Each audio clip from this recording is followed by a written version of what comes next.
누가복음 7장 1절부터 17절입니다. 예수께서 모든 말씀을 백성에게 들려주시기를 마치신 후에 가버나움으로 들어가시니라. 어떤 백부장의 사랑하는 종이 병들어 죽게 되었더니 예수의 소문을 듣고 유대인의 장로 몇 사람을 예수께 보내어 오셔서 그 종을 구해주시기를 청한지라. 이에 그들이 예수께 나와 간절히 구하여 이르되 이 일을 하시는 것이 이 사람에게는 합당하니이다. 그가 우리 민족을 사랑하고 또한 우리를 위하여 회당을 지었나이다 하니 예수께서 함께 가실새 이에 그 집이 멀지 아니하여 백부장이 벗들을 보내어 이르되 주여 수고하시지 마옵소서. 내 집에 들어오심을 나는 감당하지 못하겠나이다. 그러므로 내가 주께 나아가기도 감당하지 못할 줄을 알았나이다. 말씀만 하사 내 하인을 낫게 하소서. 나도 남의 수하에 든 사람이요 내 아래에도 병사가 있으니 이더러 가라 하면 가고 저더러 오라 하면 오고 내 종더러 이것을 하라 하면 하나이다. 예수께서 들으시고 그를 놀랍게 여겨 돌이키사 따르는 무리에게 이르시되 내가 너희에게 이르노니 이스라엘 중에서도 이만한 믿음을 만나보지 못하였노라 하시더라. 보내었던 사람들이 집으로 돌아가 보매 종이 이미 나아 있었더라. 그 후에 예수께서 나인이란 성으로 가실새 제자와 많은 무리가 동행하더니 성문에 가까이 이르실 때에 사람들이 한 죽은 자를 메고 나오니 이는 한 어머니의 독자요 그의 어머니는 과부라. 그 성에 많은 사람도 그와 함께 나오거늘 주께서 과부를 보시고 불쌍히 여기사 울지 말라 하시고 가까이 가서 그 관에 손을 대시니 맨 자들이 서는지라. 예수께서 이르시되 청년아 내가 내게 말하노니 일어나라 하시매 죽었던 자가 일어나 앉고 말도 하거늘 예수께서 그를 어머니에게 주시니 모든 사람이 두려워하며 하나님께 영광을 돌려 이르되 큰 선지자가 우리 가운데 일어나셨다 하고 또 하나님께서 자기 백성을 돌보셨다 하더라. 예수께 대한 이 소문이 온 유대와 사방에 두루 퍼지니라. 아멘. 누가는 계속해서 높은 사람 또 고위직에 있는 사람들이 아니라 낮고 천한 사람들에게 관심을 둡니다. 예수님께서 그러셨다는 거죠. 백부장이나 또 이방인이나 종이나 또 과부의 아들이 나오고 병자들이 나오고 죄 많은 여자가 나오고 새 술은 새 부대에 담아야 한다 한 것처럼 새로운 시대에 새로운 삶의 방식을 이야기합니다. 율법을 문자 그대로 지키기보다는 그 본뜻을 밝히 드러내신 것이죠. 관에다가 손을 댄다. 죽은 시체가 들어있는 관에 손을 댄다고 하는 것은 율법에 어긋나는 일입니다. 그러나 아들이 죽은 그 과부를 불쌍히 여기는 그 마음, 하나님의 마음이죠. 또 이방인을 방문해서 이방인의 집에 들어가고 이방인과 교제한다는 것도 역시 있을 수 없는 일입니다. 그러나 예수님께서는 그 모든 율법을 파괴하는 것 같은 그런 파격적인 모습을 보여주십니다. 그러나 사실은 율법을 파괴하는 것이 아니라 율법을 온전히 이루신 것이죠. 율법의 정신인 사랑, 하나님 사랑하고 이웃 사랑하라고 하는 그 정신을 드러내 보이셨습니다. 그래서 누가의 눈에는 예수님께서 항상 낮고 천한 자를 사람 취급 못 받는 그런 사람들에게 관심을 갖고 그런 사람들에게 은혜를 베풀고 또 그런 사람들을 긍휼히 여기는 그런 모습들을 기록해 나가고 있습니다. 그 가운데 첫 번째 이야기는 이방인 백부장의 종에 관한 얘기죠. 백부장의 종을 예수님께서 고쳐주시는 그런 내용입니다. 이 백부장은 백시성을 가진 부장이 아니고 100명의 군사를 거느리는 그런 군인 지휘관입니다.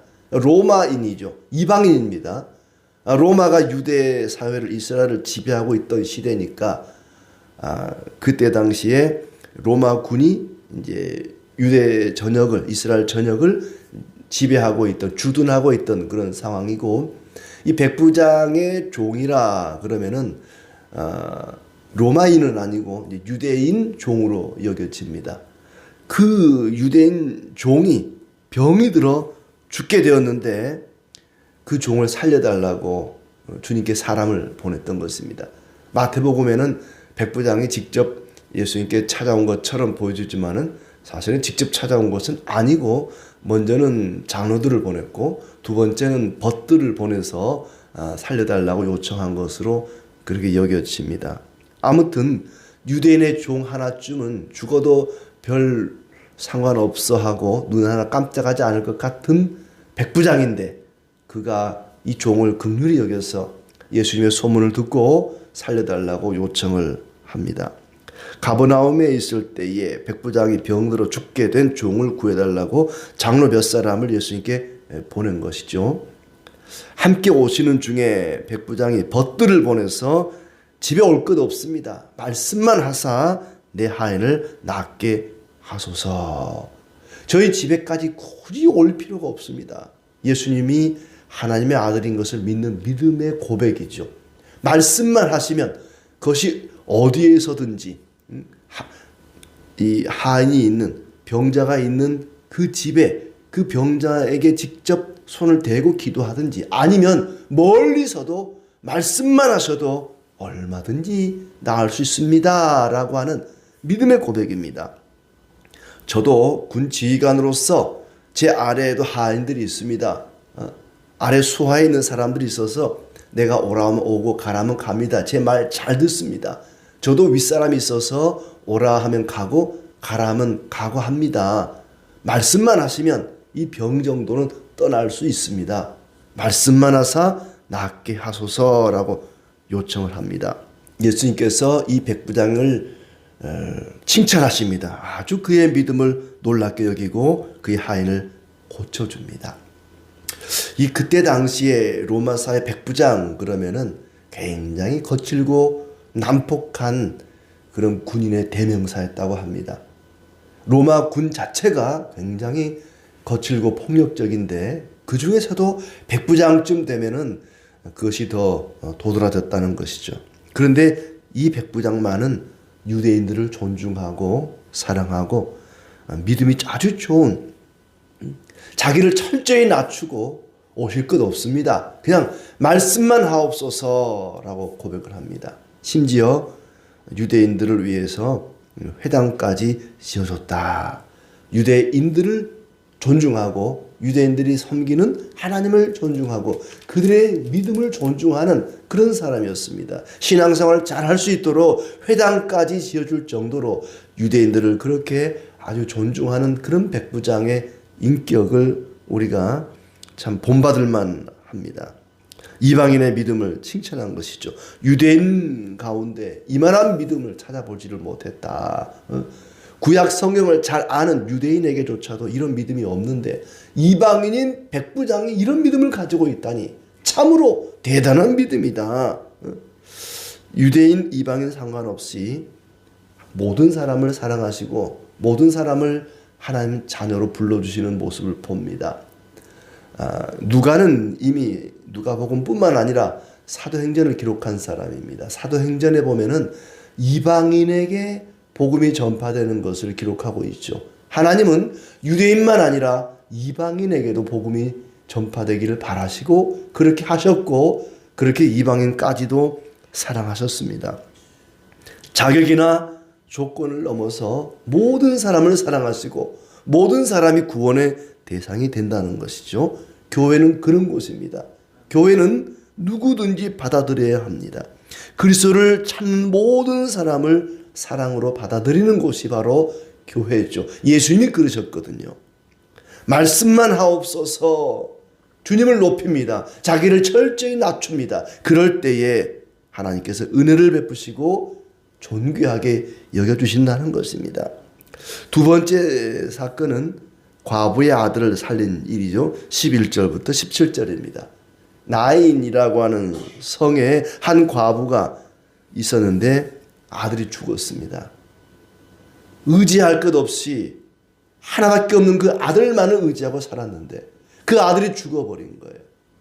자식이 부모보다 앞서 죽는다. 가슴에 묻는다 하지 않습니까? 얼마나 슬프고 괴로웠을까요? 그 아들을 장례 지내는 그 장례 행렬 가운데 예수님이 끼어들어서 관에다가 손을 대시고 청년아 일어나라 하시자 일어나 앉고 말도 했다. 이 죽은 자의 어머니, 홀로 살아가는 이 여인 얼마나 슬펐을까? 그 죽은 아들을 살려주셨습니다. 우리에게도 이런 일이 일어나면 얼마나 좋을까? 죽어서 장례 치르는 그런 상황 속에서 그 죽은 자가 관뚜껑을 열고 살아나왔다. 얼마나 깜짝 놀랄 일입니까? 산 사람도 죽을 일이죠. 그런데 이 과부가, 나인성의 과부가 앞에 나온 백부장처럼 예수님 찾아가 가지고 살려주세요 요청하지 않았어요. 우리 아들 좀 살려주세요. 예수님을 찾아가서 부탁하지 않았습니다. 그럼에도 불구하고 예수님은 이 여인의 그 슬픔을 아시고 그 아픔과 괴로움과 고통을 아시고 이 아들을 살려주셨습니다. 예수님은 그런 분이라는 거죠. 특히 13절 끝에 보면은 이 여인에게 말합니다. 울지 말라. 울지 말라. 오늘도 우리에게 말씀하십니다. 울지 말라. 비록 죽은 자가 살아나지 못한다 할지라도 부활의 날 다시 살아날 것이니 울지 마라. 눈물을 닦아주시는 주님이십니다. 이렇게 죽은 자를 살리시고 죽어가는 자를 살리시는 예수님께서 하나님의 아들이신 것을 누가는 우리에게 말씀하고 있습니다.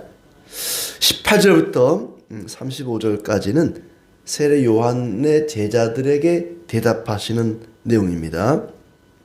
세례 요한이 아마 옥중에 있을 때 같아요. 여기는 나오지 않지만은 세례 요한이 감옥에 투옥되어 있을 때에 제자들을 보내서 두 사람의 제자를 보내서 예수님에게 묻습니다. 오실 그이가 당신이십니까?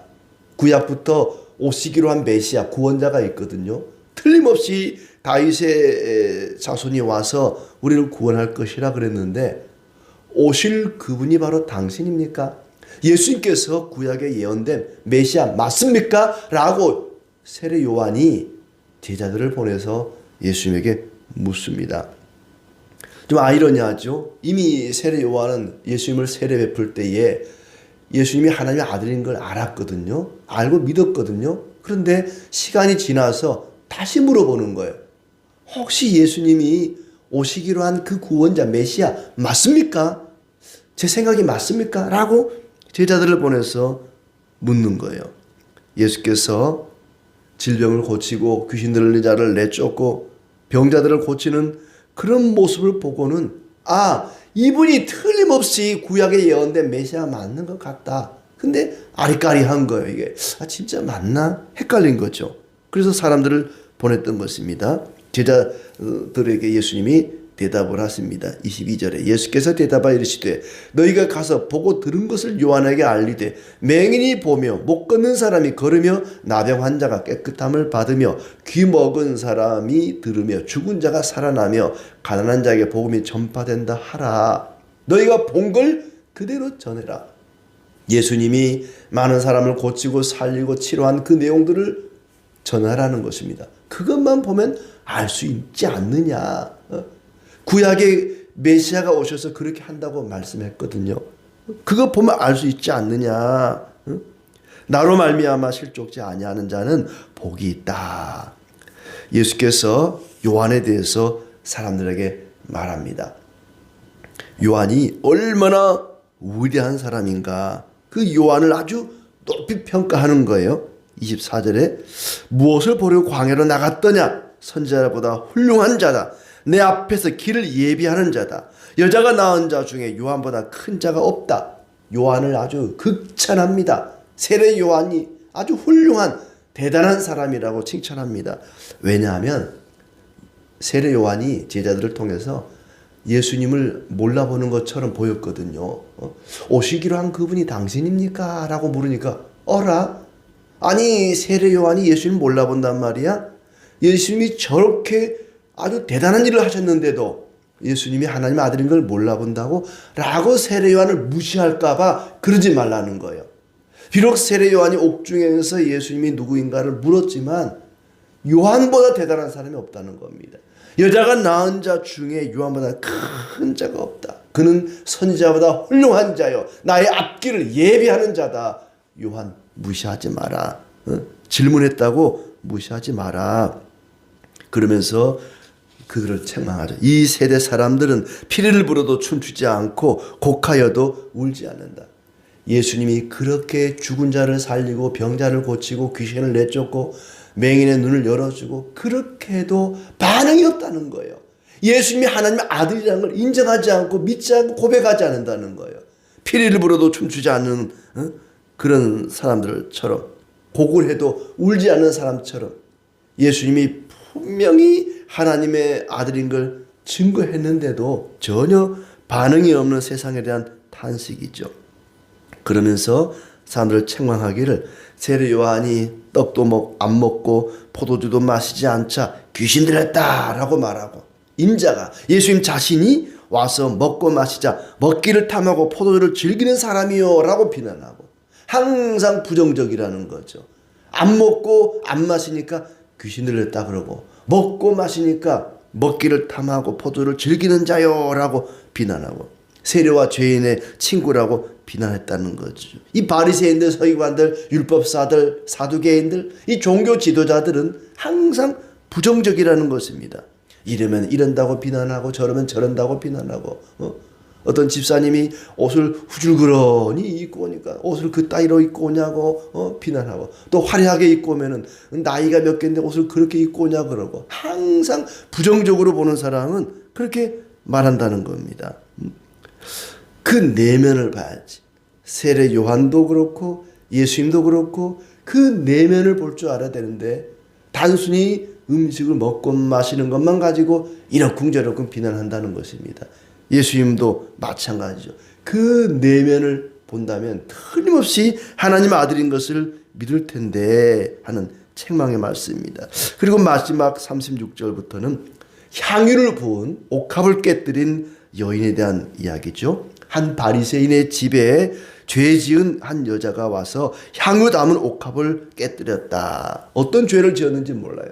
울면서 눈물로 발을 적시고 머리털로 닦은 후에 발에 입을 맞추고 옥합을 깨뜨린 여인입니다.